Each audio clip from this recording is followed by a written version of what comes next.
우리 성령의 인격에 대해서 공부할 텐데 제가 잠깐 기도드리고 성경 공부를 시작하겠습니다. 위대하신 아버지 하나님, 화창한 가을 날씨를 주시고 또 저희들에게 아버지의 말씀을 펴서 공부할 수 있는 기원 환경을 보정해 주셔서 참으로 감사드립니다. 이 시간 저희들은 성령님께서 보존해 주신 그 말씀을 또 성령님이 인도하신 가운데 공부하고자 합니다. 잘 배워서 마음밭에 이 말씀의 씨앗이 뿌리내리게 해주십시오. 그래서 우리가 이 세상을 사는 것은 육신의 힘에 의해서나 지혜로 사는 것이 아니라 말씀에 따라 성경대로 살게 해주십시오. 그래서 우리가 아버지 앞에 섰을 때에 칭찬과 존귀와 영광을 받는 귀한 성도로 발견되게 해주십시오. 참으로 부족한 제가 말씀을 잡고 이 자리에 섰습니다. 대적도 많고 또 비방하는 자들도 많이 있습니다. 그러나 말씀을 사모하는 귀한 성도들 또한 있습니다. 이 시간 그들의 귀에 아버지의 말씀이 잘 자리 잡게 해주십시오. 비방하는 자들은 그들의 행위에 따라 주님 갚아주시고 말씀의 가치를 알고 인정하는 성도들에게는 그들의 믿음에 따라 주님 한량없이 은혜를 부어주시며 생을 인도해 주십시오. 이 시간 방해하는 모든 마귀의 세력을 주님 막아주십시오. 온전히 성령께서 제 입술을 주관하여 주시고 또 성도들의 마음과 생각 가운데 깊이 역사해 주셔서 은혜 받는 귀한 시간이 되게 해 주십시오. 주 예수 그리스도의 이름으로 기도합니다. 아멘. 오늘 성령의 인격에 대해서 공부를 하겠습니다. 하나님은 성부, 성자, 성령 세 분 하나님이 하나이심이라. 이것이 요한 1서 5장 7절 말씀입니다. 모든 성경에서 삭제해버린 구절입니다. 세 분인데 성부, 성자, 성령 그분이 하나이십니다. 이렇게 말하고 있습니다. 그래서 여호와 하나님, 번역하면 주입니다. 이분은 하나이십니다. 세 분 하나님이. 그런데 이 세 분 하나님 중에서 가장 모독을 받는 분이 지금 현 세상에서 교회시대에서 누구냐면 성령 하나님이십니다. 왜 성령 하나님께서 가장 큰 모독을 받는가? 성부 하나님과 성령 하나님은 두 분 다 보이지 않는 하나님이신데 성부 하나님은 셋째 하늘에 계십니다. 성자 하나님도 셋째 하늘에 계시죠. 이 땅 위에 계신 분이 성령 하나님이십니다. 그래서 가장 많이 모독을 당하고 무시를 당하는 게 성령님이십니다. 왜 그런가? 보이지 않기 때문에 그랬습니다. 보이지 않기 때문에 또 자비가 충만하시기 때문에 참으십니다. 지 마음대로 성령에 대해서 쓰는 겁니다. 무슨 어떤 영향력이거나 어떤 힘이거나 단순히 무슨 전기와 같은 그런 것 아니면 무슨 정산도에서도 성령을 인용하고 각가지 종교에서 다 성령을 인용하는 것입니다. 은사주의자들도 성령을 인용하고 근본주의자들도 인용하고 과연 성령이 어떤 하나님이신가에 대해서는 성경적으로 잘 알지 못합니다. 그렇기 때문에 방언하는 겁니다. 표적으로서의 치유를 행사하고 방언하고 또 마귀를 쫓아낸다고 하면서 무슨 축사한다 그러고 무슨 쫓아낸다고 정말 그 별 회개한 이러한 비성경적인 것들이 한국 교계를 황폐화시켰습니다. 그럼 무엇이 황폐되었는가? 사람이 믿음을 행사하지 못하게 하는 겁니다. 구원받지 않은 사람도 믿음으로 예수를 영접해야 하는데 가짜 성령론의 길에 익어버리면 달콤한 감정만 쫓아가게 만들어버립니다. 달콤한 감정에 위배되는 게 연애의 복음입니다. 왜냐하면 75% 이상이 퍼센트 이상이 부정적이기 때문에 달콤한 감정적인 성령님만 알다가 은혜의 복음 딱 들으면 믿음을 행사하지 못합니다. 거부해버립니다. 그들 스스로. 그러니까 지옥에 가는 겁니다. 구원받은 이후에도 마찬가지입니다. 감정만 쫓아가게 만들고 찬양하고 감정적인 고조를 시켜주는 그런 교회를 사람들이 찾게 만드는 겁니다. 다 가짜 성령입니다. 그래서 오늘 우리가 성령 하나님의 인격자이심에 대해서 공부를 할 텐데 종도 아니고 심부름꾼이 아닙니다. 성령 하나님은 동일합니다.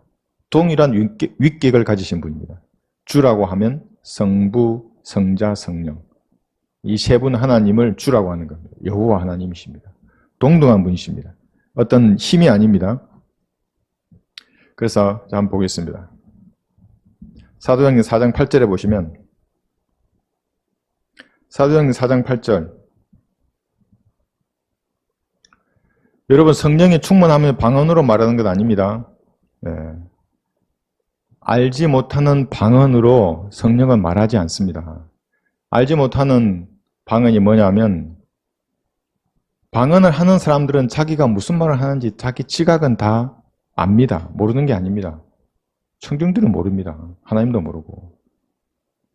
그러니까 성령이 충만하면 그러면 방언으로 말하지 않고 무엇을 말하는가? 여기 4장 8절에 보시면 그때 베드로가 성령으로 충만하여 그들에게 말하기를 백성의 관원들과 이스라엘의 장로들이 하면서 말씀을 전파합니다. 지금 사도행전 7장 이전까지니까 아직은 은혜의 복음에 대해서 베드로가 정확히 알지 못합니다. 그러나 말씀을 전파하는 것. 그래서 성령을 바로 알면 하나님의 말씀을 전파하게 됩니다. 여기 12절에 보시면 그러므로 다른 이에게는 구원이 없나니 이는 하늘 아래에서 우리가 구원을 받을 수 있는 다른 이름을 인간에게 주신 적이 없음이라고 하더라. 성령이 충만하면 죄와 심판과 보혈의 능력과 그리고 부활하신 예수 그리스도를 구주로 영접하라고 말하는 겁니다. 그렇다고 무관한 말들, 무슨 방언하고 뭐 귀신 쫓아낸다고 거짓말하는 자들은 전부 성령하고는 무관한 자들입니다. 그뿐만 아닙니다. 여기 사도행전 7장 55절도 보겠습니다.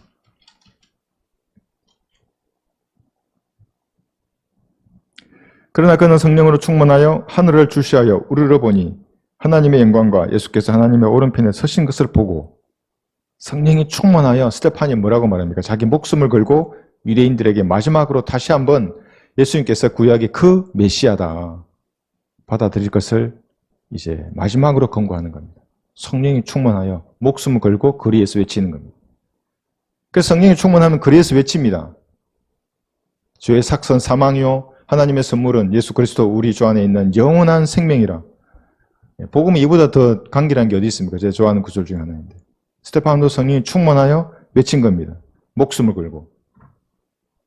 그리스도인 형제들은 그래서 제가 강요하지 않습니다. 성장하면 거리에서 무엇이라도 외치면 됩니다. 보고 전도지 읽어도 됩니다. 들고 1번 구절 읽으시면 됩니다. 2번 3번 읽으시면 됩니다. 여기 51절에 보시면 이럴 겁니다. 사탕 발리면 말하지 않습니다. 성령 충만한 사람들은.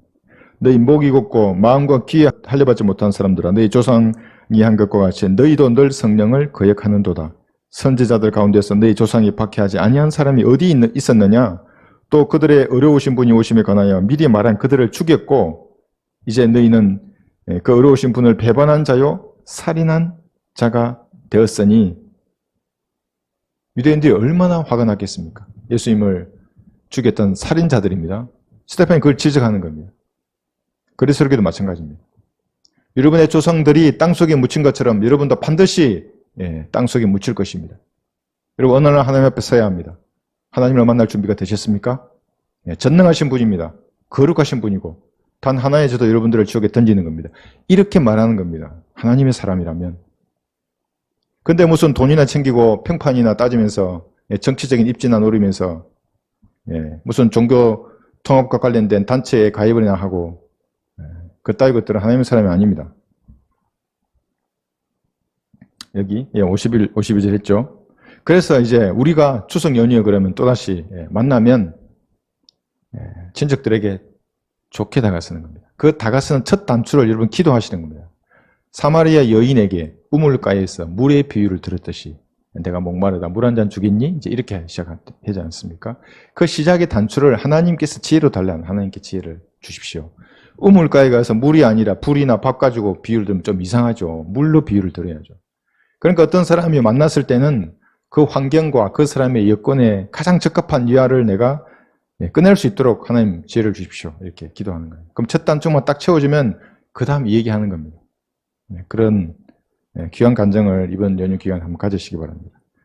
두 번째 요한복음 15장에 보시면 여러분 그 인격적인 대명사를 사용하십니다. 성령님을 지칭할 때에 요한복음 15장 26절 인격적인 대명사를 성령님께 사용하고 또 세 가지로 말씀하십니다. 성령님을 그러나 내가 아버지께로부터 너희에게 보낼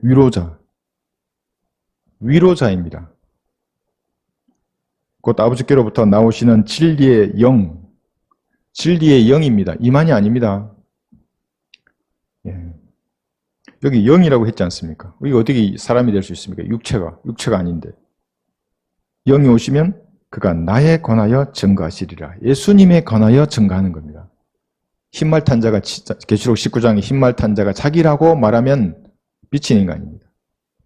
그러니까 그에게 속았던 것에 대해서 회개해야 합니다. 조금이라도 그런 부분이 남아있으면 잔재가 의심하는 습관이 남아있습니다. 아직도. 그래서 저에 대해서 비방하면서도 돌아서서 저한테 이모티콘 보내고 이러면은 안 됩니다. 그래서 여기 세 가지에 대해서 말하는 겁니다. 위로자, 진리의 영, 예수님을 증거한다. 성령께서는. 여러분 위로자가 누구입니까? 무엇으로부터 여러분 위로를 얻으십니까? 이제 여러분들은 세상 죄인이 아니기 때문에 세상 것으로부터는 결코 만족함을 찾을 수 없습니다. 돈이 많아지면 그 순간 좋아하겠죠. 그러나 며칠 지나면 허전합니다. 이 채우지 못한 부분, 성령으로 충만해지지 아니한 그 부분은 항상 공허한 겁니다. 돈 못 채우면 돈으로. 무슨 권력이니 세상에 어떤 것을 주더라도 성령 충만했을 때의 만족감을 채울 수 없는 겁니다. 그래서 끊임없이 구원받았는데도 성령 충만해지지 않으니까 뭘 찾는 겁니다. 무엇을. 음식을 찾고 먹방이나 보고 TV 보고 그 공허함 채울 수 없습니다. 성령을 충만해야 합니다. 그러면 성령께서 여러분을 위로해 주시는 겁니다. 그 위로가 진짜 위로입니다. 그러면 스테반 같이 그리로 나가는 겁니다. 너무나 죽고 싶은 겁니다. 너무나 하늘을 가고 싶고. 진리의 영이 없는 자는 비진리를 그래서 말하는 거예요. 이게 진리의 영 그러지 않습니까? 성령님이 없으니까 비진리를 말합니다. 무슨 회개해라 그러고 회개를 0부터 100까지 회개를 해야 되는데 100점짜리 회개를 하기 위해서 그들은 끝없이 회개하는 겁니다. 그게 무거운 짐입니다. 수고하고 무거운 짐. 갈보리시 이미 다 이루어졌는데 안 받아들이는 겁니다. 그 인간들은. 비진리를 말합니다. 행위 구원은 전부 성령을 모르는 자들이 하는 말들입니다. 성령님은 성령님을 높이지 않고 예수님을 높이십니다. 그래서 무슨 성령님 안녕하세요, 오랄 로버츠 같은 이런 쓰레기 같은 책을 쓴 사람들, 그 책을 읽는 사람들은 성령님을 모르는 겁니다. 예수님을 높이십니다. 예수님이 무엇을 높이시는가? 그의 죽음과 장사됨과 부활하심을 말하는 겁니다. 예수님을 높이는 겁니다. 선지자 있었고 초림 때는 이제 대제사장으로 우리를 위해 중보하시고 왕이 되실 예수님만을 높이는 겁니다. 요한복음 16장 여기 8절도 한번 보겠습니다. 여기 보시면 성령께는 그분이 오시면 이제 오셨습니다. 예수님 올라가시고 셋째 하늘에 가시고 그리스도의 영 성령께서 이제 오셔서 예수님 영접하는 사람 몸 안에 들어간 겁니다. 새 사람이 생겼습니다. 그분이 누굽니까? 예수님이십니다. 여러분 안에 예수님이 들어가 계십니다. 영으로 들어가 계신 겁니다. 그분이 오셨습니다. 오시면 죄에 대하여, 의에 대하여, 심판에 대하여 세상을 책망하시리라. 책망하는 겁니다. 세상을. 성령께서. 꾸짖고 나무라시는 겁니다. 그 책망을 받아들이면 죄인은 구원받습니다. 그 책망을 받아들이면 세상으로 빠져나갔던 그리스도인이 자백하고 다시 돌아오는 겁니다. 당자와 같이. 근데 그 꾸지람과 나무라심을 거부하면 죄인들은 불못에 던져지는 겁니다. 영원히 고통받을 겁니다. 그리스도인들은 수치와 부끄러움을 당하는 겁니다. 그리스도 심판석에서. 그래서 성령께서 나무라시면, 책망하시면 아멘 하는 겁니다. 여러분. 양심에 찔린다. 쓰레기를 버렸다. 자백하십시오. 가서 죽고 죽을 수 있으면. 저도 그런 적 있지만 뭔가 부지불식간에 잘못을 했다. 양심에 찔리면 자백하고 다시 돌이켜야 합니다. 그리스도인들. 수많은 사람들은 죄인들이 왜 구원을 못 받는가? 이 꾸지람을 싫어하는 겁니다. 죄에 대해서 책망하신 성령 하나님을 거부해버립니다. 그들은. 죄인들에게 계속해서 너 구원 받아야 돼. 넌 그건 지옥이야. 그건 죄야. 이 얘기해도 갈등하며 싸우기만 합니다. 문은 안 열어줍니다. 그러니까 평안이 없는 겁니다. 그들에게는. 그리스도인들도 마찬가지입니다. 돌아서라고 죄에서. 자백하고 돌아서라고. 그래서 성령님과의 원만한 교제 가운데 있어야 하는 겁니다. 그런데도 무시하면 올바른 관계에 있지 못하게 됩니다. 여기 8장 했죠. 13절을 보시면 요한복음 16장 13절. 그러나 진리의 영이신 여기 진리의 영입니다. 계속 왜 제가 이만희를 말하냐 하면 아직도 신천지 같은 그 거지 같은 교리에 빠져 있는 분들이 있는 겁니다. 계속 진리의 영이라 그러는데 보혜사 그러면서 이만이라 그러고 그것이. 이 성경 하나를 모르는 겁니다. 그러니까 그들이 개혁 성경만 쓰는 이유가 거기에 있는 겁니다. 무식한 사람들입니다. 그러나 진리의 영이신 그분이 오시면 너희를 모든 진리로 인도하시리라. 그분은 자신에 관하여 말씀하지 아니하시며 무엇이나 들은 것을 말씀하실 것이요 또 너희에게 다가올 일들을 알려주시리라. 다가올 일들을 알려주십니다. 여러분 이제 그런데 어떤 목사라는 인간이 9월 달에 예수님께서 오신다 휴고된다고 말하는 목사가 있답니다. 마귀 들린 사람입니다. 여러분 속지 마십시오. 날짜를 특정하는 순간에 제가 누누이 강조하지 않습니까? 날짜를 특정하는 순간에 비성경적인 교리를 퍼뜨리는 자가 되는 겁니다. 날짜를 특정하는 그것에 속지 말고 은혜의 복음을 전하시는 여러분이 되어야 합니다. 왜냐하면 그러면 허송세월 합니다. 또 그 날짜가 뭐 계산을 하고 2021년에 온다 그러고 제가 항상 말하지 않습니까? 왜 자꾸 그 80년 인생의 연수가 70이에요. 강건하면 80이라고 한 세대를 80년으로만 잡냐고. 가장 긴 게 100년인데 그럼 2048년 아닙니까? 2041년 오시겠네 예수님. 그렇게 자꾸 열심히 좀 복음을 전하라고. 열심히 뭔가 하는 겁니다. 그리스도는 창조적으로. 알려주시는데 다가올 일들을 예측할 수 있습니다. 그리스도인들. 말씀 안에 내가 거하면 기도하면 충분히 예측할 수 있습니다. 빌립보서 1장 19절에 보시면 성령님은 이렇게 말씀하십니다. 이는 내가 이것이 너희의 기도와 예수 그리스도의 영의 공급으로 이렇게 말합니다. 그리스도의 영입니다. 예수님께서 그래서. 여러분 안에 그 영이 들어가 있는 겁니다. 그리고 새 사람이 만들어졌습니다. 여러분 새 사람이 예수님이십니다. 그래서 여러분이 작은 그리스도라고 하는 겁니다. 여러분이 누군가의 죄를 용서해 줄 수 있습니다. 기도하십시오. 그 사람의 죄를 용서해 달라고. 그리고 구령할 때에도 당신의 죄가 용서되었다라고 말할 수 있습니다. 작은 그리스도로서 화해하라고 하나님과. 여러분의 죄는 이미 용서되었다고. 대제사장이시고 여러분이 제사장으로서 그 역할을 할 수가 있는 겁니다. 그 두 가지 기능입니다. 기도할 때 그래서 여러분의 사랑하는 사람이 있으면 그들의 죄를 용서해 달라고 하나님 앞에 기도하는 겁니다. 욥은 번제를 바쳤지만 여러분들은 기도하시면 됩니다. 자녀의 죄를 용서해 주십시오. 내 사랑하는 사람이 있으면 그의 죄를 용서해 주십시오. 인격적인 대명사를 사용한다. 위로해 주시고 진리를 영이시며 또 예수님을 증거하게 하신다 이런 것이 있고, 세 번째는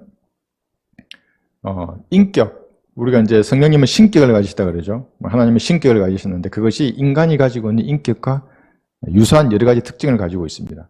그 첫 번째 중에 하나가 여러 가지 있는데 의지력입니다. 고린도전서 12장 보겠습니다. 고린도전서 12장 여기 11절에 보시면 지금 이 이제 전체 문맥은 은사에 대한 말씀입니다. 여러분 은사가 표적으로서의 은사가 있습니다. 그 은사는 사도들이 죽을 때 끝난 겁니다. 언제 다시 일어나는가? 대궐한 데 다시 일어납니다. 왜 그런가? 그때 천국 복음이 다시 전파되기 때문에 그렇습니다. 여러분 이제 처음 들으신 분들 잘 모르시겠지만 천국 복음은 예수님께서 통치하시는 이 땅에 세워지는 왕국입니다. 초림 때 그 왕국을 설치하려고 했죠. 세워지려고 했었죠. 이 땅에. 그러니까 표적으로서 많은 것들이 행해졌던 겁니다. 그러나 예수님 십자가에 못 박아 죽여버렸습니다. 유대인들이. 그 연기되었습니다. 2000년. 교회 시대 2000년 동안.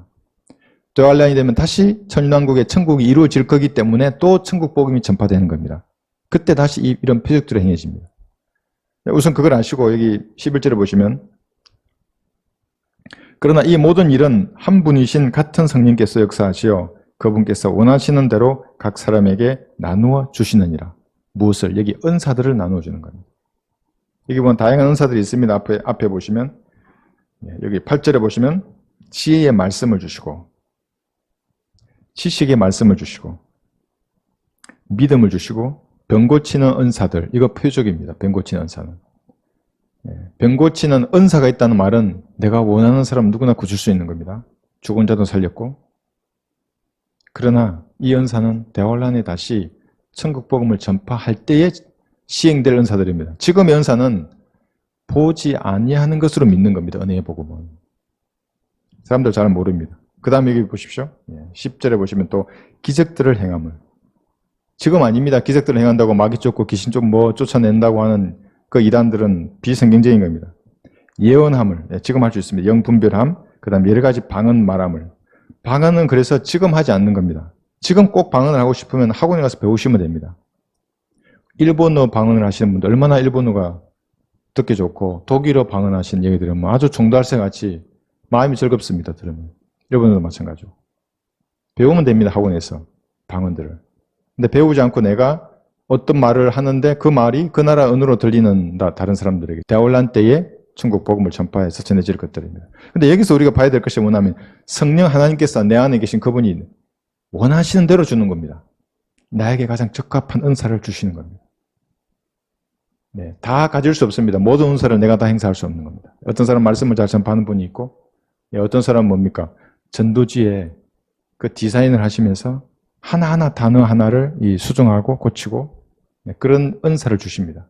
찬양의 은사를 주시기도 하고, 제가 아주 부러워합니다. 찬양의 은사를 가지신 분들.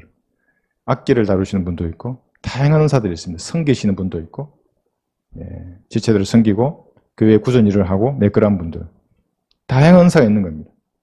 근데 그것을 성령께서 주십니다. 알고 주는 겁니다. 나에게 가장 적합한 은사가 무엇인지. 그래서 재능을 가지고 있으면 구원받은 그리스도인들은 그 재능이 나중에 은사로 바뀝니다. 유심히 보는 겁니다. 저도 어린아이들이 하는 걸 보면 유심히 봅니다. 재능이 보입니다. 이제 하나님께서 은사를 바꿔주시면 하나님의 사역을 위해서 그것을 쓰는 겁니다. 저도 마찬가지입니다. 저의 재능이 있습니다. 군에서 갈고 닦은 근 30년 가까운 세월 동안 갈고 닦은 날카로운 재능들이 있습니다. 이 중에서 좋은 것만 하나님께서 은사로 쓰시는 겁니다. 좋은 것만. 그래서 마귀의 중심을 찌르는 겁니다. 아무도 못 찌릅니다. 그거는. 여러분에게도 그런 것이 있을 것입니다. 성령께서 그래서 의지를 가지고 계십니다. will 파워를 가지고 있는 겁니다. 원하는 거, 원하지 않는 거. 기도하실 때 이런 것을 아시면서 기도하는 겁니다. 여러분 안에 계신 성령님. 그 다음에 지성을 가지고 계십니다. 로마서 8장 27절에 보시면 우주의 창조주이신데 지성을 가지시고 여러분 안에 들어가 계시는 겁니다. 그러니까 그분에게 여러분, 그분의 성령의 충만함으로 기도할 때는 다 압니다. 여러분의 기도를. 낱낱이 아는 겁니다. 그 의도와 목적과 동기를 아십니다. 그래서 숨기지 말고 기도하라는 겁니다. 기도할 때. 동기와 목적마저도 하나님 아시기 때문에 숨기지 말고 지성을 가지고 계시기 때문에. 로마서 8장 27절을 보시면 마음을 살피시는 분이 성령의 생각이 무엇인지 아시나니 성부 하나님께서 성령 하나님의 생각을 아십니다. 이는 그분이 하나님의 뜻대로 성도들을 위하여 중보하시기 때문이라. 이 그분은 성령 하나님입니다. 그러니까 내 안에 있는 성령 하나님께서 뭐라고 했습니까? 우리를 위하여 중보하는데 우리를 위하여 중보하는 겁니다. 우리가 잘 되게 하기 위해서. 근데 그걸 성부 하나님 아십니다. 성부 하나님과 성령 하나님 한 분이시기 때문에. 이게 위대한 축복 중에 하나입니다. 그리스도인들은. 그러니까 나는 모르지만 성령께서 나를 위하여 중보하시는 겁니다. 중보하시는 하나님이 두 분이십니다. 한 분이 성령 하나님이시고 한 분이 예수님이십니다. 대제사장으로서 중보하시고 성령께서는 내 안에서 나를 위하여 중보하는 겁니다. 하나님 사실 지금 이 형제, 이 자매의 필요는 이것입니다. 라고 중보하시는 겁니다. 지금도 중보하는 겁니다. 그런데 맨날 딴 것만 해. 맨날 방언으로 해. 하나님이 근심하시는 겁니다. 슬퍼하시고. 자기 언어로 말해야 합니다. 여러분들은. 성령 하나님도 언어로 여러분에게 확신을 주시고 생각을 심어주시고 무언가 말씀하십니다. 여러분도 언어로 하는 겁니다. 성경도 언어이고. 근데 알라깔라말라 같은 방언이 뭡니까 도대체? 무관한 겁니다. 성경과 그것은. 이 한 구절에도 그게 나와 있습니다. 지성을 가지고 계신 것입니다. 자, 고린도전서 2장 한번 보겠습니다. 고전 2장 11절.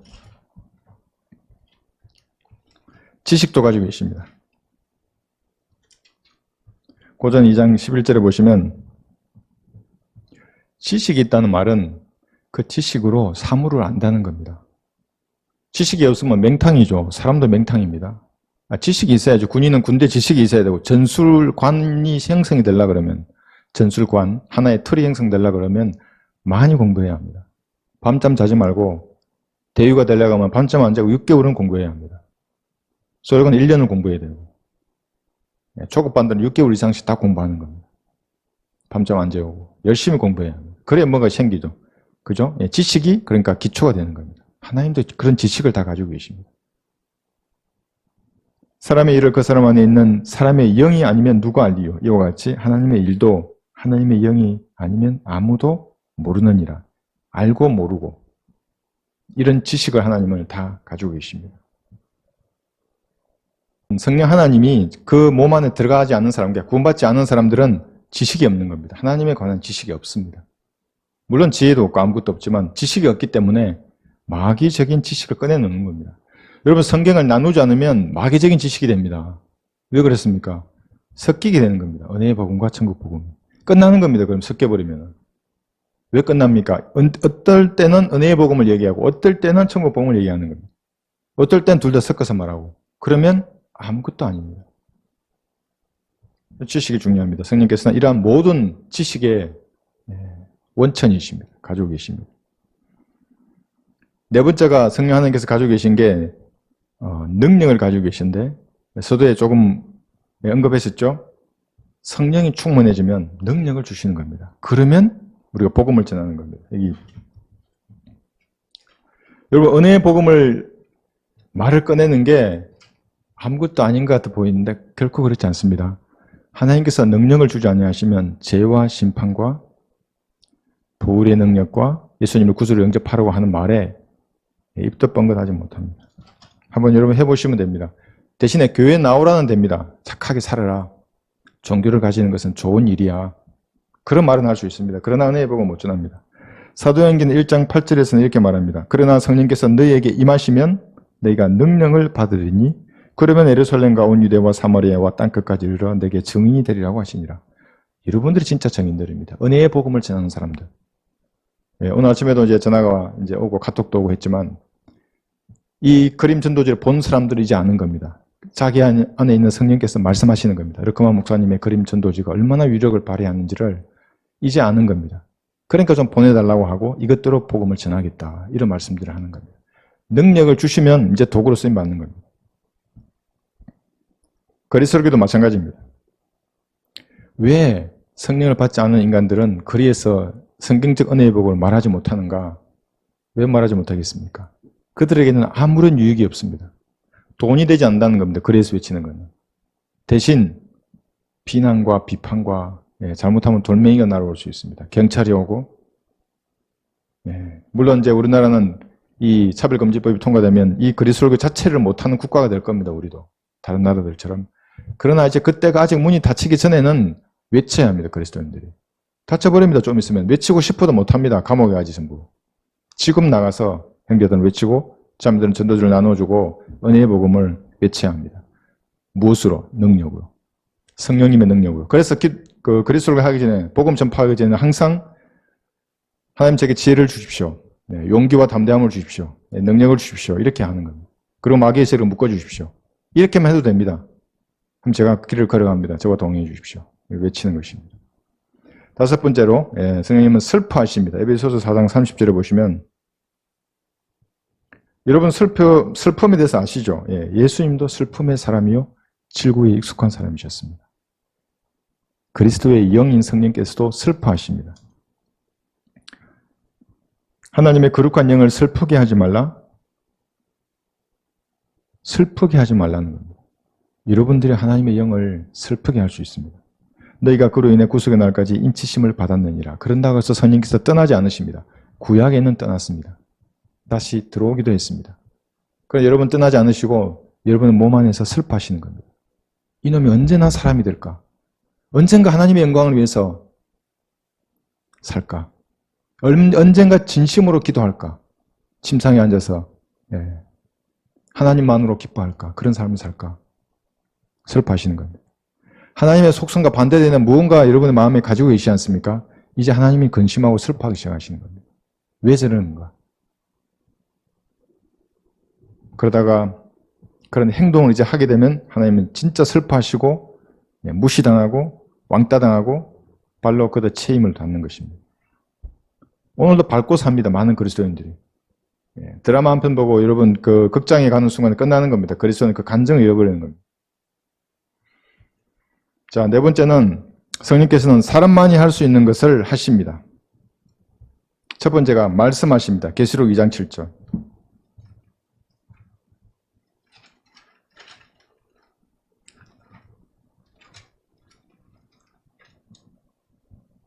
계시록 2장 7절에서는 귀에 있는 자는 성령께서 교회들에게 말씀하시는 것을 들을지어다. 예. 이기는 자에게는 내가 하나님의 낙원 가운데 있는 생명나무를 줘서 먹게 하리라.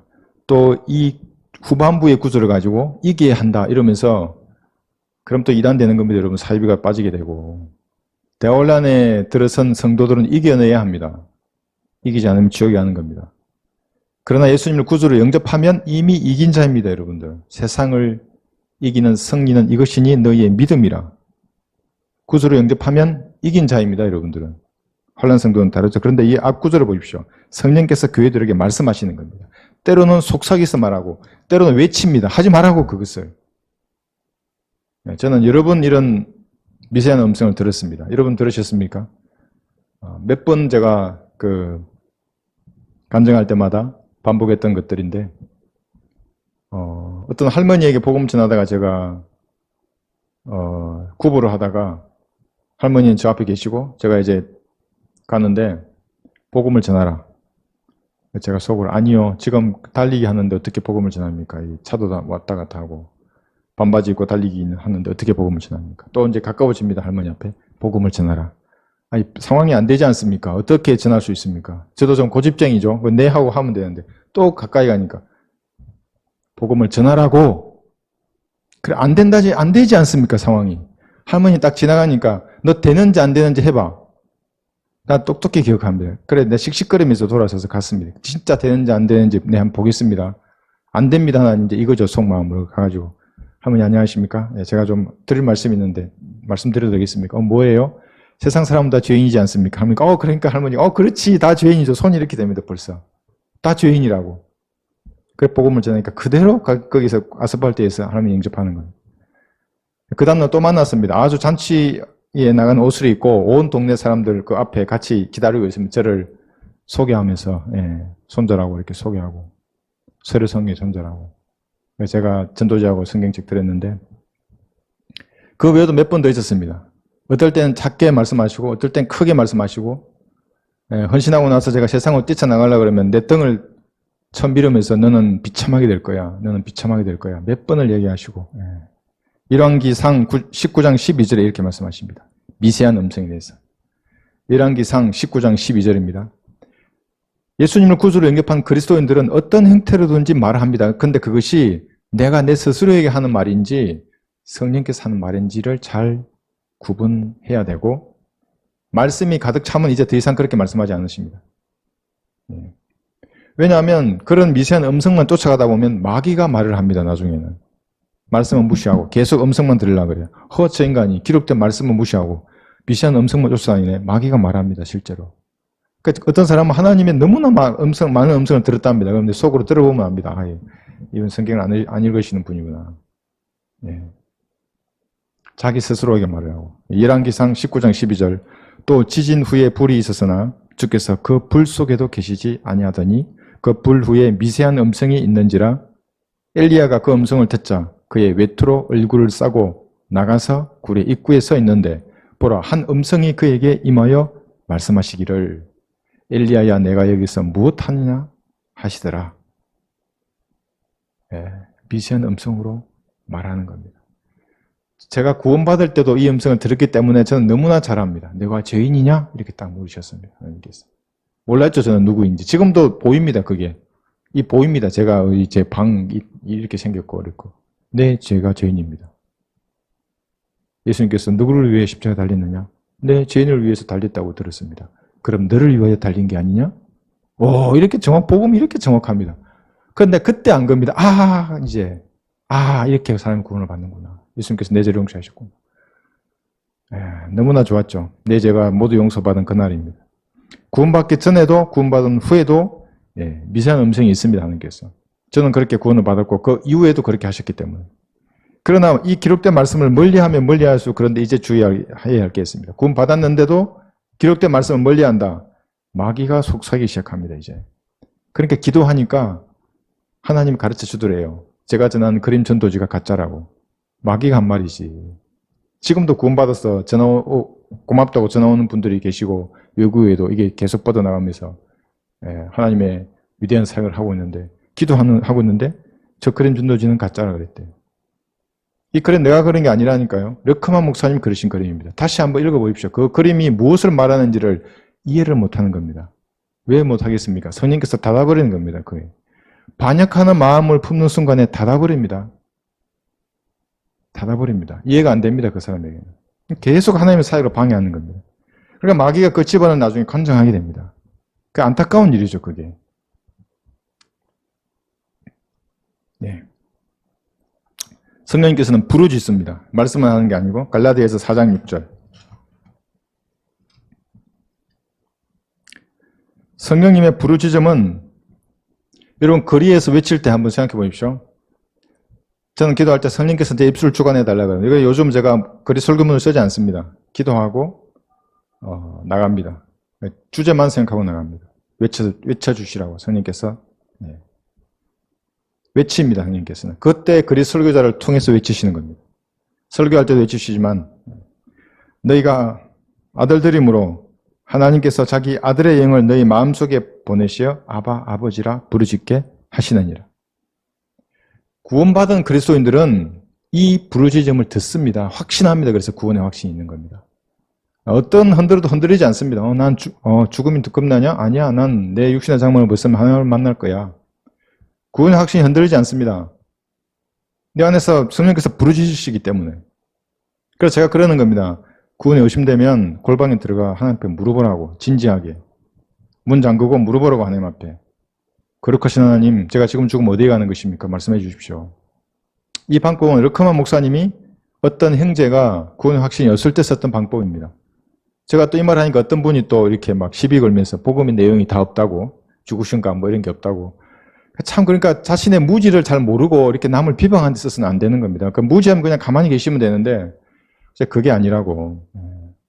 물어보면 구원받은 사람이 확신을 주시는 겁니다. 죄가 떠오르면 다 자백해버리고 내가 지금 죽으면 어디에 갈 것인가 생각해보면 갈보리의 십자가가 선명해집니다. 구원받는 사람은. 아, 예수님의 피로 내 모든 죄가 용서됐기 때문에 내가 하나 가는구나. 그렇지 않구나. 불안하다 내가.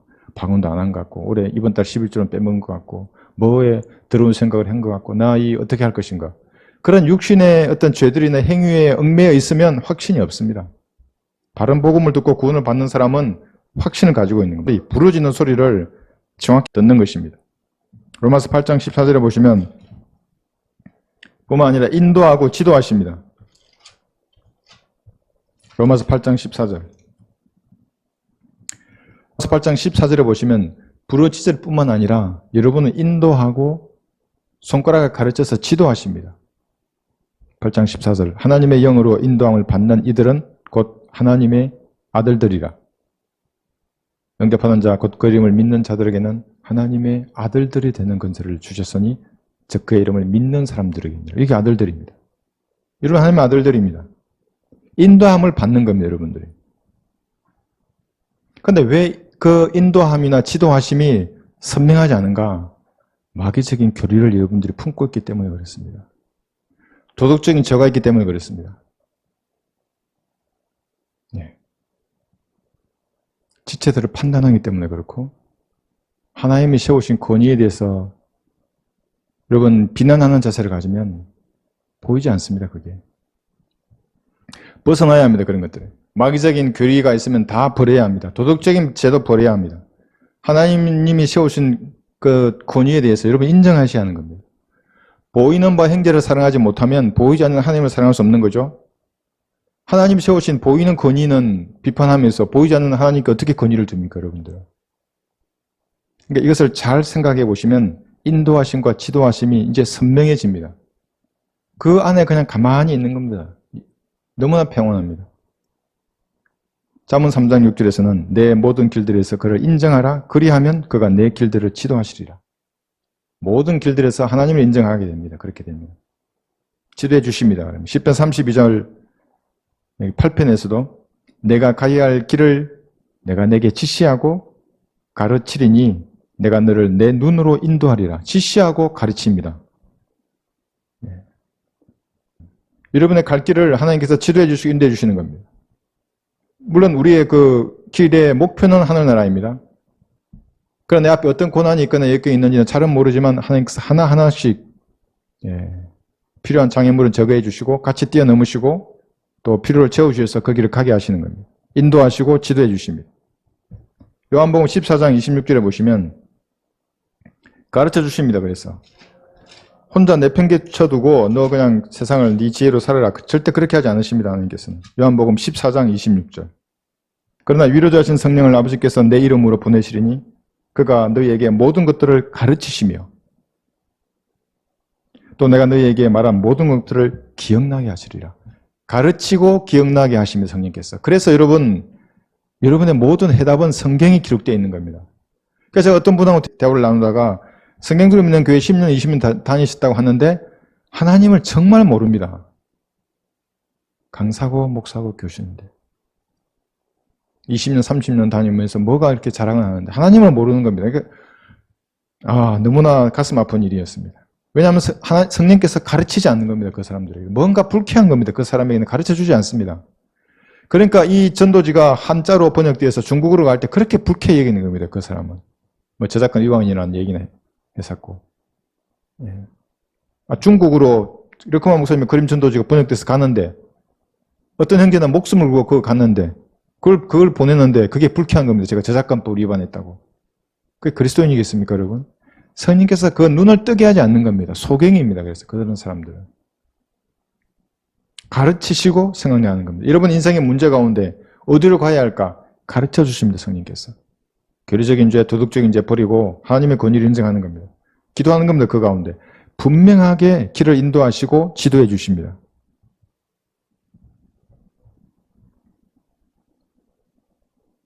그러나 그렇지 않으면서 종교적인 어떤 직분으로 하나님에 관한 지식을 말하는 사람들은 여러분 뭔지 아십니까? 그것이 종교적인 기계들입니다. 하나님을 모르는데 기계가 너무나 웅장합니다. 잘 돌아갑니다. 뭔가 들어오면 나가기도 하고 잘 돌아가는 겁니다. 그래서 제가 말씀드렸죠. 그런 기계들은 기계의 소음하고 기름 냄새가 난다고. 진짜 납니다. 그게.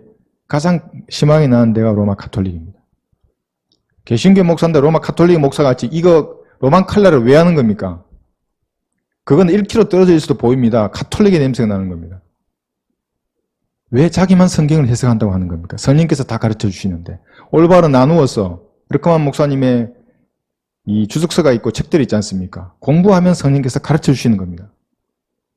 그런데 자기만 그걸 해석할 권한이 있고 자기와 교제해야 그걸 이해한다? 어디서 이런 게 생기는 것입니까? 여러분 개인적으로 하나님 앞에 거짓 없이 나가서 진실된 자세로 주석서를 대하면 성령께서 가르쳐 주십니다. 그럼 여러분이 성경대로 살 수 있습니다. 어디에 있든지. 책이 있으면. 우리 한글 김변 성경에 있고 주석서를 가지고 공부하시면 그렇게 되시는 겁니다. 사도행전 13장 2절에 보시면 이제 성령께서는 이제 이런 특징을 가지고 계신데 어떤 과업을 맡깁니다. 사도행전 13장 2절. 아무에게나 갑을 맡기지 않습니다. 지휘관은 보고 중대장이 5명이 있어. 그 중에 어떤 사람에게 맡길까? 가장 신임하고 그 과업을 수행해낼 만한 사람에게 과업을 줍니다. 그 주공의 임무를 주는 겁니다. 1중대장 네가 주공을 해라.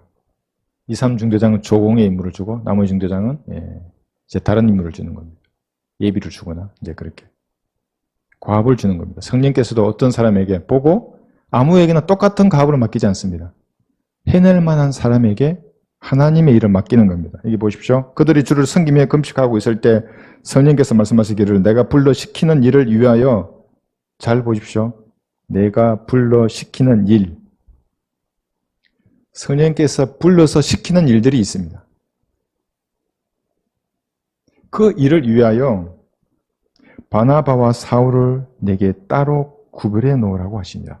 다른 과업을 주시는 겁니다. 바나바와 사울에게. 여러분도 마찬가지입니다. 여기 목사들도 마찬가지고 A 목사, B 목사 마찬가지입니다. 따로 구분해 놓으라고 성령께서 과업을 맡기시는 겁니다. 무익한 종에게 맡기시는 겁니다. 사실은 우리가 무슨 힘이 있다고 영적인 일을 감당해내겠습니까? 이 대한민국을 다스리는 마귀의 세력을 무슨 힘이 있어서 그들의 중심을 치겠습니까? 저도 제 자신을 생각해보면 아무 힘이 없는 거죠. 연약한 두렵고 떨리죠. 그러나 하나님께서 불러 세우십니다. 그 일을 하라고. 무익한 종에게 임무를 주신 것에 감사해야 하는 겁니다. 그 주공의 임무를 주셨구나. 하나님 감사합니다. 은혜의 복음 전파하는 겁니다. 그런데도 다른 사람을 비방하면 어떻게 됩니까? 그 사람에게 과업을 맡기신 하나님을 비방하는 겁니다. 그래서 여러분 주의하라는 겁니다. 도덕적인 죄야 자기가 알아서 하면 됩니다. 그것은. 사실 저가 관여할 일도 아닙니다. 그건. 여러분 개인이 하나님 앞에 자백하면 끝나는 겁니다. 그러나 영적인 죄는 참으로 무섭고 두려운 겁니다. 하나님이 어떤 사람에게 과업을 줬는데 마음에 안 들어 내가. 말하지 않으면 됩니다. 근데 말로 비방하지 않습니까? 여러분 하나님을 비방한 겁니다. 그러면. 그래서 제가 사역 시작 때부터 누누이 얘기하는 겁니다. 싫으면 가시면 된다고 그냥. 근데 왜 자꾸 비방하고 거짓말하고 다른 데 가서 헛소문 퍼뜨리고 그렇게 하시냐고. 여기 고린도전서 1장에 보시면 사도 바울 때부터 그런 것이 있었습니다. 고린도전서 1장 12절에 보시면 여러분 이거 한번 잘 보십시오. 그래서 어떤 목사가 남의 사역을 비방하지 않습니까? 여러분 스킵하셔야 됩니다. 자기에게 맡겨주신 과업, 임무, 그 영역 안에서 임무를 수행하는 겁니다. 하나님께서 전투 지경선을 딱 주십니다. 이 전투 지경선이 뭐냐면 야 1대 대장 너는 이 지경선 내에서 싸워야 합니다. 전투 지경선 밖에 관심을 가지거나 물론 정보는 알아야죠. 무슨 일이 일어나는지. 그런데 전투 지경선 밖에 있는 적에 대해서 내가 사격도 하면 안 됩니다. 왜? 아군을 쏠 수 있기 때문에.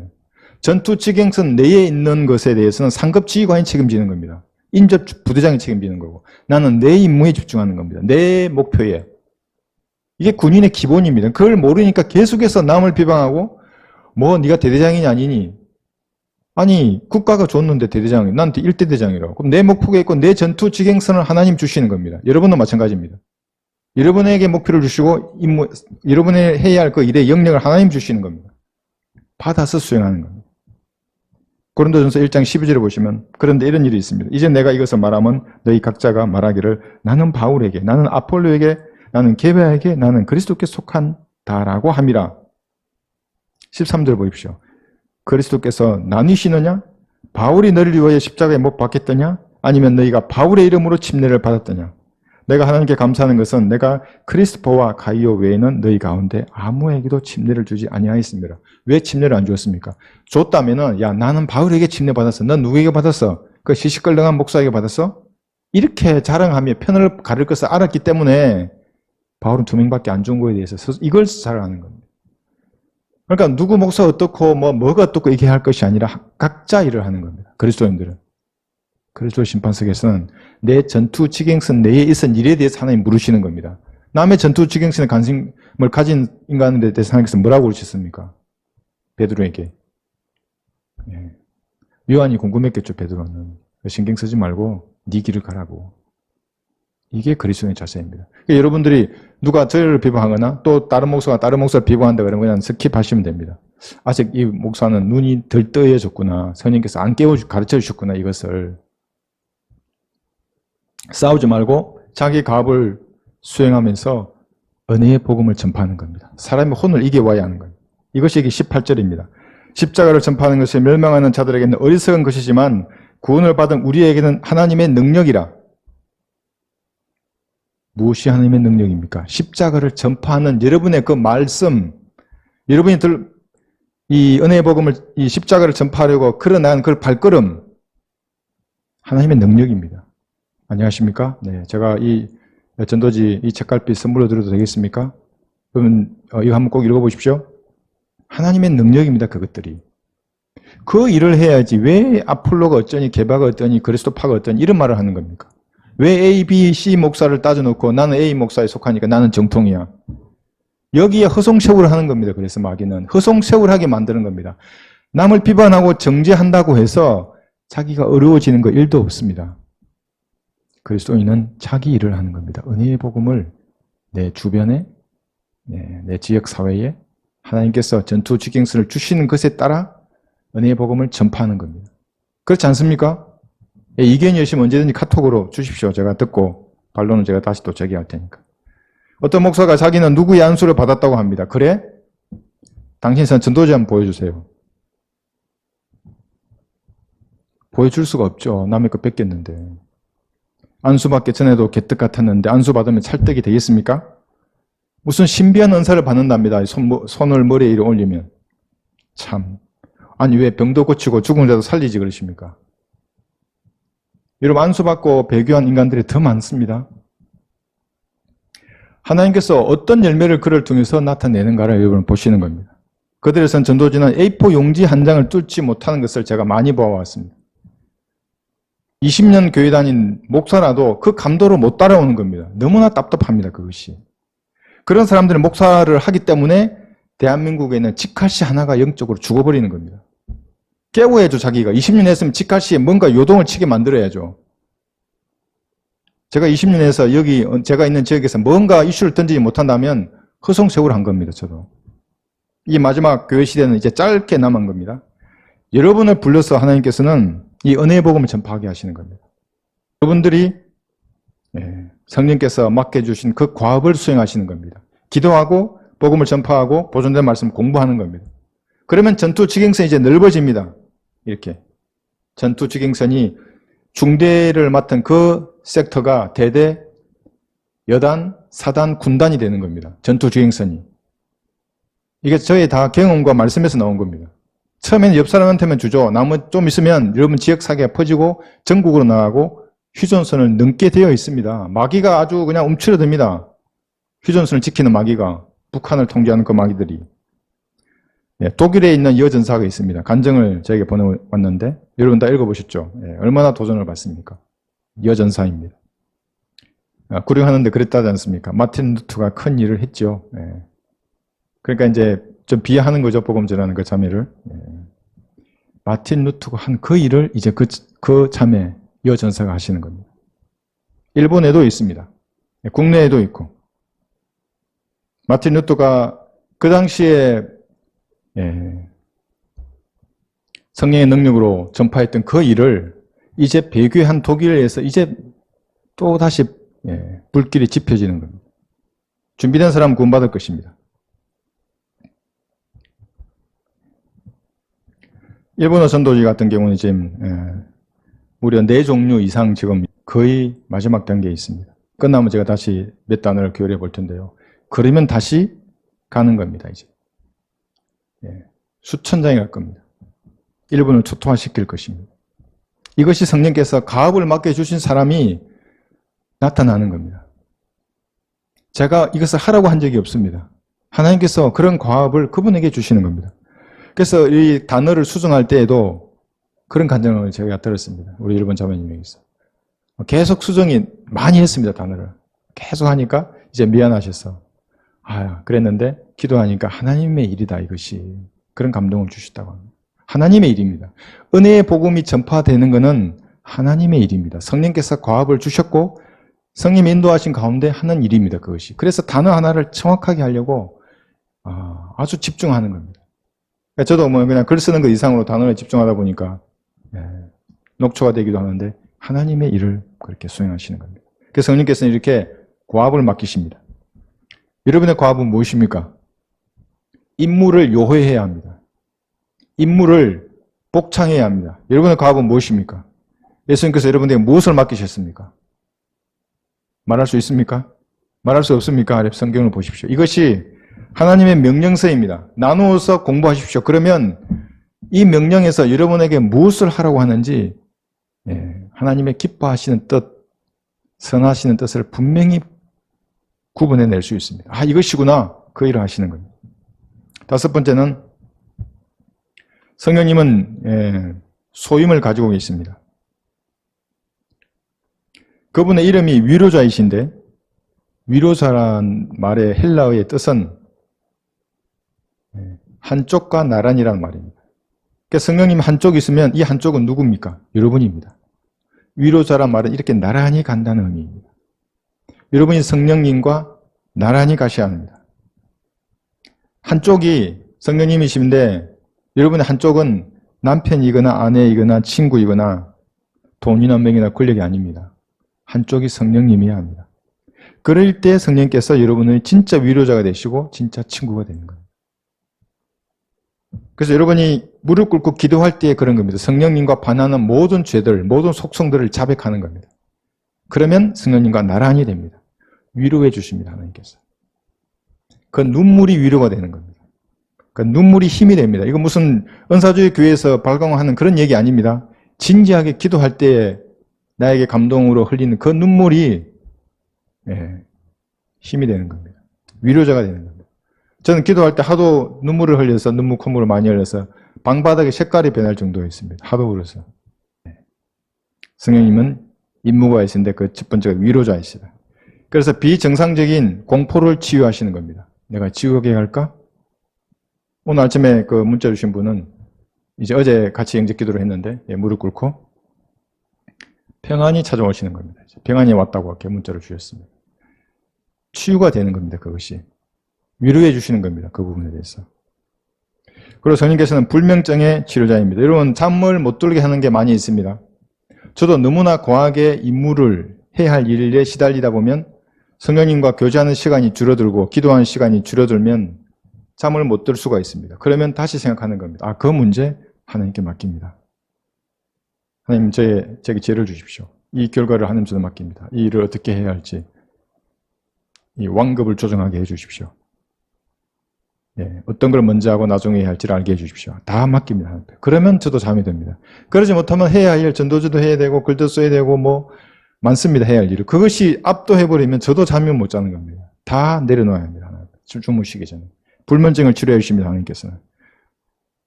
볼의 능력으로 씻는 겁니다. 어떻게 씻는지를 아는 분이 그게 그리스도인입니다. 성령님께 동행하시는 분입니다. 모든 고독을 치유해 주십니다. 여러분 고독하십니까? 성령님과 잘 모르시는 분입니다. 성령님이 어떤 하나님이신지 잘 모르기 때문에 고독한 겁니다. 그러니까 떨어지는 낙엽만 봐도 술 마시러 가는 겁니다. 고독한 애주가, 이런 말이 어디 있습니까? 유튜브에 누가 채널을 지었던데. 술을 마시면 그러면 고독이 없어집니까? 아닙니다. 술 깨면 또 마시러 가는 겁니다. 고독은 영원히 없어지지 않습니다. 성령님과 온전히 동행해야 하는 겁니다. 백년을 충만하지 않는 한 술 아니라 어떤 죄를 탐닉하더라도 텅 빈 공허함은 뼈저리게 사무치는 겁니다. 그러다가 결국 머리를 날리는 겁니다. 자살하는 겁니다. 고독하기 때문에. 고독한 철학자, 고독한 예술가, 고독한 군인, 고독합니다. 그러나 성령님은 이 고독을 치유해 주는 겁니다. 가을이 되면 군인들은 유난히 고독해집니다. 전선으로 가면 훈련장에. 그래서 가랑잎이 휘날리는 전선의 달밤. 이것만 들어도 저도 지금 가슴이 뭉클합니다. 옛날이 다 떠오르고. 가랑잎이 휘날리는 전선의 달밤. 그러나 예수를 영접하면 외롭지 않습니다. 친구가 내 안에 있는 겁니다. 밝은 빛이 생수가 내 안에서 요동칩니다. 305장 찬양 중에 모든 고역의 지도자이신데 주 없이 살 수 없는 이 찬양입니다. 우리 번개와 같이 찬양에도 있습니다. 주 없이 살 수 없네 죄인의 구주여. 이런 찬양을 진심으로 부르는데 고독이 어디에 들어옵니까? 예? 내 소망 나의 위로 내 영광 됩니다. 예, 여러분 4절도 이런 게 있습니다. 주 없이 살 수 없네 세월이 흐르고 이 깊은 고독 속에 내 생명 끝나도. 이 고독은 세상 사람이 말한 그런 고독이 아닙니다. 그리스도인으로서의 그 좁은 길을 갈 때 그 고독을 말합니다. 그런데 그건 하나님과 동행하기 때문에 세상 슬픔과 다른 겁니다. 하나님과 함께 가는 이 길에서 느끼는 그런 고독은. 그러니까 같은 단어라도 다르게 들립니다. 그리스도인들은. 고독을 치유하십니다. 가르치시고 설교하는데 역사하십니다. 여러분 제 입술을 통하여 만약에 악령이 나간다면 교회는 승리하지 않습니다. 사람들은 피폐해지고 구원받은 사람도 없고 진리로 돌이키는 사람도 없을 것입니다. 그러나 올바른 영이 나간다면, 성령이 나간다면 누군가는 구원받고 누군가는 바로 서는 것입니다. 누군가는 이 세상이 썩어버리는구나. 하늘의 소망을 가져야겠다는 마음이 생깁니다. 제 설교를 듣고. 지금 전화를 받고 제가 메일도 받고 하고 있는데 성령께서 그렇게 하시는 겁니다. 마귀의 설교를 들으면 그래서 마귀가 들리는 겁니다. 그 사람에게. 하루파죠? 네, 모르겠습니다만. 행위 구는 자들. 99%의 목사들은 이단 사이비 교리를 말하는 겁니다. 행위 구원을 가르치는 자들은 즉시 마귀의 종입니다. 그것이. 아무리 꾸며도 소용이 없습니다. 산으로 도망가라? 누가복음 4장 6절을 뭔 말인지를 모르는 겁니다. 모든 근세와 영광이 마귀가 가지고 있는데 산 아니라 바다 아니라 어디 땅속으로 들어간들 마귀가 없겠습니까? 거기에 다 장악하고 있는데 한시적으로. 갈보리로 피해야지 어디로 피하려는 겁니까? 깔보리 앞에 무릎 꿇으면 하나님의 몸 안으로 침례받는 겁니다. 잠기는 겁니다. 그게 가장 안전한 곳입니다. 죽어도 영원히 사는 겁니다. 그러면. 그래서 여러분들은 마귀의 교리를 듣지 마십시오. 잘못된 교리를 들으면 마귀 들리는 겁니다. 그게 마귀적인 교리적인 죄를 짓는 겁니다. 그런 죄를 가슴에 품고 아무리 울며 애통하며 죄를 자백하고 기도해 보십시오. 하나님 듣지 않으십니다. 그런 마지막으로 성령님은 감정을 가지고 계십니다. 감정. 여러분 감정 가지고 있죠? 이성은 항상 뒷에 있지 않습니까? 사실이나 믿음보다는 대부분 사람들은 감정을 앞세웁니다. 성령님도 감정을 가지고 계십니다. 이사야 63장 10절 보겠습니다. 네. 벌레 같은 인간이 하나님께 반역한 것도 모자라서 괴롭힙니다. 여러분 괴롭힘 당해보셨나요? 괴롭힘? 왕따도 당하고 무시도 당하고 아주 괴롭힘입니다. 못살게. 얼마 동안 못살게 구느냐? 20살에 구원받은 사람은 80을 살면 60년 동안을 성령님을 못살게 구는 겁니다. 괴롭히는 겁니다. 그렇게. 이사야 63장 10절 그러나 그들은 반역하였고 주의 거룩한 영을 괴롭혔으니 주의 거룩한 영 성령님을 괴롭힙니다. 인간들이. 그러므로 주께서 돌이켜 그들의 원수가 되셔서 그들을 대적하여 싸우셨도다. 여러분 성령님 괴롭히지 마십시오. 양심에 찔림을 주시면 즉각 자백하고 돌아서는 겁니다. 뭐든지 세웁니다. 하나님의 사람은. 무너뜨리는 것이 아니라. 반목하는 겁니다. 이렇게. 육신은 성령님과 반목하고 성령은 육신과 반목하는 겁니다. 육신이 위에 있으면 성령을 누르고 괴롭히는 겁니다. 이렇게. 반역하고 괴롭히는 겁니다. 그래서 이것이 로마서 8장 13절입니다. 너희가 육신을 따라 살면 죽을 것이나 성령을 통하여 몸의 행실을 죽이면 살리라. 예. 육신이 성령님을 반복해서 위에서 짓밟고 계속 괴롭히면 죽는 겁니다. 육신이. 그 잔이 차기 전에 자백해야 합니다. 그 죄들. 술 마시고 간음하고 이런 더러운 죄뿐만 아니라 그런 것은 너무나 다 드러나 있는 죄고 마음속에 가지고 있는 미움, 다툼, 시기, 질투, 교만 성령님을 짓밟고 괴롭히는 것입니다. 그러면 대적이 되십니다. 하나님께서. 사탄의 막대기를 여러분에게 푸는 겁니다. 그러지 않도록 여러분들은 성령님을 괴롭히지 말고 살아야 합니다. 욕되게 할 수 있습니다. 하나님을. 히브리서 10장 29절 보시면 하물며 여러분 이제 이 구절을 읽으면 이게 교회 시대에 교리적으로 적용되지 않는다는 것을 이제 제 설교를 들으신 분들은 압니다. 근데 아직 인약하신 분들은 이게 교회 시대에 그대로 적용하면 모두 구원을 잃어버리는 교리가 됩니다. 그러니까 이단이 되는 겁니다. 하물며 하나님의 아들을 발 아래 짓밟고 또 자신을 거룩하게 한 그 언약의 피를 거룩하지 아니한 것으로 간주하고 또 그 은혜의 영을 모욕하는 자가 얼마나 더 심한 형벌을 받아야 마땅한지 생각하라. 예, 이렇게 말하죠. 근데 이것이 뭐냐면 환난 성도에게는 이것이 진짜 교리입니다. 우리는 교리가 아닙니다. 왜 그러냐? 이 구절은 26절을 봐야 합니다. 이게 지금 우리가 29절을 읽겠죠? 히브리서 10장 26절을 보시면 이는 우리가 진리의 지식을 받고 난 후에 고의적으로 죄를 지으면 더 이상 죄들을 위한 희생제가 남아있지 아니하고 그럽니다. 희생제가 남아있지 아니하답니다. 이들에게. 환난 성도입니다. 우리는 여기 앞에 보십시오. 앞에 12절을 보십시오. 이분은 한 번의 속죄제를 영원히 들은 후에 하나님 오른편에 앉으셔서 그럽니다. 한 번의 속죄를 영원히 들었습니다. 14절. 이는 그가 한 번의 제사로서 거룩하게 된 자들을 영원히 온전케 하셨기 때문이다. 여러분 한 번의 제사, 갈보리에서 드렸던 그 피의 제사로 한 번에 영원히 온전케 된 사람들입니다. 그러니까 이 구조에 해당되지 않습니다. 우리 교회 시대 성도는. 이거는 환란 시대 성도입니다. 그 문맥이 정확하게 말을 해주는 겁니다. 누구에게 해당되는 건지. 그럼에도 불구하고 이것을 영적으로 해석하면 성령님을 모욕할 수 있습니다. 여러분들. 어떨 경우에? 예. 여러분 양심에 민감한 그 죄들 부리지 아니할 경우에, 보존된 말씀을 여러분 인정하지 아니할 경우에, 마귀의 교리를 선택하는 순간에 성령님을 모욕하는 겁니다. 그것은 말씀이 이렇게 말하는데, 예. 이렇게 우리가 알 수 있고, 사도행전 다시 한번 보겠습니다. 5장 3절에 보시면 사도행전 5장 3절에는 자, 성령님께 거짓말할 수 있습니다. 이게 무슨 말이냐면 여러분들 기도할 때에 성령님께 거짓말할 수 있습니다. 나의 의도를 내 스스로 감추고 그러지 아니한 듯이 다른 말을 하는 겁니다. 뭔가 찔림이 되는 죄를 그냥 덮어두고 그냥 내가 모른 척 그냥 넘어가고 기도하는 겁니다. 거짓말하는 겁니다. 성령님께. 예. 말로도 속일 수 있습니다. 이렇게 하겠다고 말하고 말을 했는데 하나님 듣고 계셨는데 다르게 말하는 겁니다. 물론 그것이 잊어버릴 수는 있습니다. 그러나 나중에라도 깨닫게 되면 그건 고쳐야 되고 자백해야 할 죄입니다. 그러자 베드로가 말하기를 아나니아야 어찌하여 사탄이 너의 마음을 가득 채워 성령께 거짓말하게 하며 또 토지 대금 일부를 감추느냐. 초대교회 때는 이러한 것으로 하나님의 능력을 보이기 위해서 죽였습니다.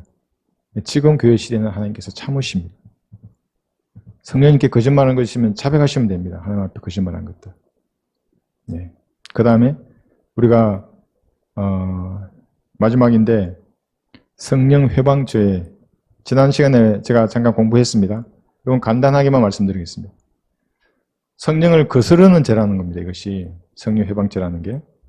이건 마태복음 12장 31절, 마가복음 3장에 나오는 죄입니다. 이 두 문맥에서 말하는 성령 회방죄란 지상에 계셨던 예수님에게 예수님, 당신이 행하는 그 기적들은 비엘세불, 마귀의 힘을 빌어서 하는 것들입니다. 라고 말한 서기관들에게 적용되는 죄입니다. 근데 교회 시대에 우리는 그렇게 말할 수 없는 게, 그런 죄를 지을 수 없는 게 예수님은 이 땅에 계시지가 않습니다. 셋째 하늘에 계시는 겁니다. 근데 이 구조를 가지고 방언하는 것을 내가 마귀 들려서 말한다고 말하면 내가 성령 해방죄를 진다는 겁니다. 그럼 내가 용서받지 못한다는 겁니다. 이 말은 무슨 말입니까? 그 사람이 은혜의 복음이 무엇인지 모르는 사람입니다. 갈보리의 피의 대속이 뭔지를 모르는 사람입니다. 뭡니까 그게? 구원받지 않은 사람입니다. 물론 미혹될 수도 있습니다. 완전 미혹되어서 구원받았는데 그러나 이 성경 문맥을 보고도 마태복음 12장에서는 마가복음 3장에서는 예수 지상에 계셨던 예수님에게 예수님이 마귀 들렸다고 말한 그 서기관들에게 했구나. 근데 방언은 그게 아니구나. 이렇게 알면서도 얘기를 듣고도 그렇게 주장하는 사람은 마귀 들린 사람입니다. 물론 구원받았을 수도 있죠. 희박하지만. 그래서 우리는 성령을 해방할 수 있는 겁니다. 그래서 이렇게 보면 대항합니다. 성령님께. 성령님 하나님이신데 대항하고 반역하고 속이고 욕되게 하고 슬프게 하고 근심을 끼치는 일들을 그리스도인들이 할 수가 있습니다. 여러분 그렇게 해서 되겠습니까? 성령님이 기뻐하셔야죠. 왜 슬퍼하시게 만드는 겁니까? 성령님의 마음이 환해야죠. 여러분을 생각하면. 근데 왜 근심하게 만들고 움츠러들게 만드는 겁니까? 그렇지 않습니까? 왜 성령님을 화나게 하시는 겁니까? 왜 반역하는 겁니까? 성령님께. 그렇게 하지 말아야 합니다. 그래서 여러분 간단합니다. 그리스도인들은. 오늘 혹시 설교를 들으시고 마음에 찔림을 받으시거나 오늘 성경부 가운데 뭔가 깨우친 것이 있으면 하나님과 반대되는 속성이 있다. 그러면 다 자백하고 버리겠다고 하나님께 말씀드리고 힘을 달라고 지킬 수 있는 내가 성령 충만한 삶을 살 수 있도록 좀 도와달라고 그렇게 기도하시고 이제 실행하는 겁니다. 이제 그렇게 했으면. 은혜의 복음을 들고 이 추석 연휴에 여러분 사람을 만나러 가는 겁니다. 혼들을 이겨오는 겁니다. 성령님의 능력과 지혜로 그런 은혜가 충만한 그런 추석 연휴가 되기를 바랍니다.